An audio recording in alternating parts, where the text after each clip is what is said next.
किसान भाइयों, आपने बासमती धान का नाम सुना ही होगा, जिसमें कि कम समय में पकने वाली किस्में जैसे कि 1509, नूरी धान और एक नई किस्म आई है जो कि है 1692।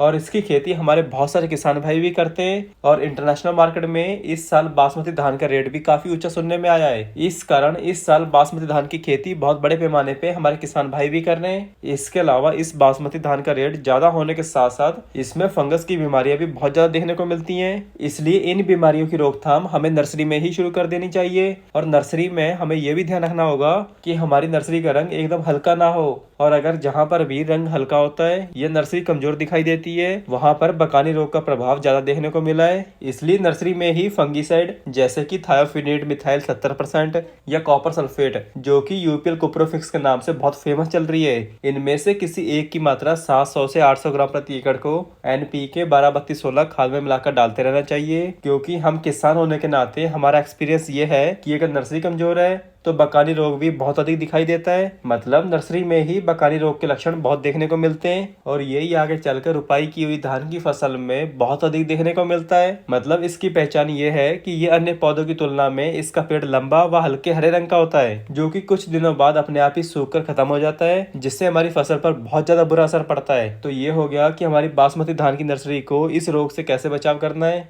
मगर वीडियो शुरू करने से पहले जो किसान वीर हमारी वीडियो पहली बार देख रहे हैं तो आप भी चैनल सब्सक्राइब कर दीजिए और साथ में बना बेल आइकन भी दबा दीजिए, जिससे ऐसे ही जानकारी आपको समय समय से मिलती रहे। तो चलिए और जानते हैं इस बासमती धान के बारे में। तो किसान वीरों, धान की रुपाई से पहले मतलब आखिरी जुताई से पहले हमें अपने खेत में NPK 12-32-16 की मात्रा लगभग 50 kg प्रति एकड़ डालना चाहिए। और हमारे कुछ किसान भाई इन खादों का प्रयोग धान की रुपाई के बाद करते हैं, मगर ये ठीक नहीं है। क्योंकि अगर हम NPK खाद का प्रयोग रुपाई से पहले करेंगे तो हर एक पौधा लगाते समय 1-2 दाने जड़ों के पास पहुंच जाते हैं। मतलब खाद के दाने मिट्टी के अंदर 1-2 इंच चले जाते हैं, जिससे कि फसल को उसी समय ही आवश्यक पोषक तत्व मिलने लगते हैं और फसल को भी पूरा फायदा मिलता है। सो पटेला या पाटा लगाने से पहले ही हमें NPK खाद का प्रयोग करना चाहिए। और इसके 7 से 8 दिन बाद हमें पहली यूरिया के साथ कोई भी अच्छी क्वालिटी का जाइम लेना है और साथ में 5 kg जिंक सल्फेट लेना है। और अगर हम मोनो जिंक ले रहे हैं तो 5 kg प्रति एकड़ ही काफी रहता है। और अगर हम जिंक सल्फेट 21% वाला ले रहे हैं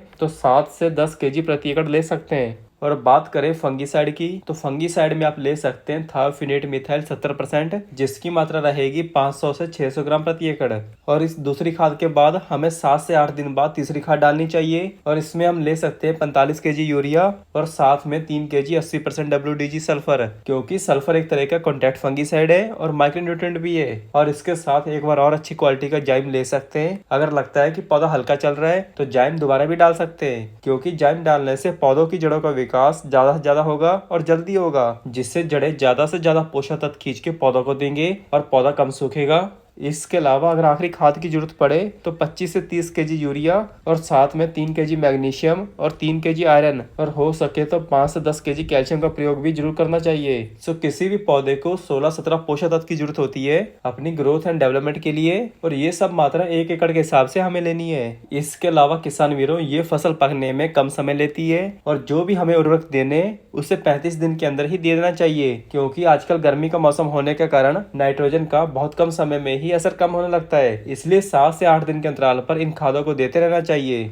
और अब बात करते हैं कि इन खादों के बाद हमें स्प्रे में कौन सी दवाओं का कब प्रयोग करना चाहिए। तो स्प्रे में हमें प्रोपिकोनाजोल या फिर प्रोपिकोनाजोल प्लस डाइफेनाकोनाजोल का प्रयोग करना चाहिए। इसके अलावा अगर रोग के लक्षण ज्यादा दिखाई दे तो हम एमिस्टाटॉप का प्रयोग भी कर सकते हैं। और अब बात करते हैं कि हमें अपने धान की फसल में पानी कब लगाना चाहिए और पानी लगाते समय हमें कौन कौन सी बातों का ध्यान रखना चाहिए। तो किसान वीरों, इस समय बहुत गर्मी होने के कारण इस फसल में उचित नमी को बनाकर रखना बहुत ही जरूरी होता है और हो सके तो 2 से 3 दिन बाद खेत में पानी देते रहना चाहिए। और ये भी ध्यान रखें कि खेत के सूखने पर खेत में दरारें नहीं पड़नी चाहिए, और अगर खेत में दरारें पड़ती हैं तो कई पेड़ों की जड़ें टूट जाती हैं, जिससे कि फसल को बहुत अधिक नुकसान होता है। इसलिए बासमती धान की फसल में उचित नमी बनाए रखना बहुत ही जरूरी होता है। इसके अलावा भी अगर आपको कोई भी डाउट है तो आप कमेंट करके पूछ सकते हो। तो किसान वीरों, यही सब कुछ था कि हमें अपने बासमती धान में कौन सी खाद में क्या डालें और कौन सी स्प्रे में क्या डालें और कब पानी की जरूरत रहती है। धन्यवाद।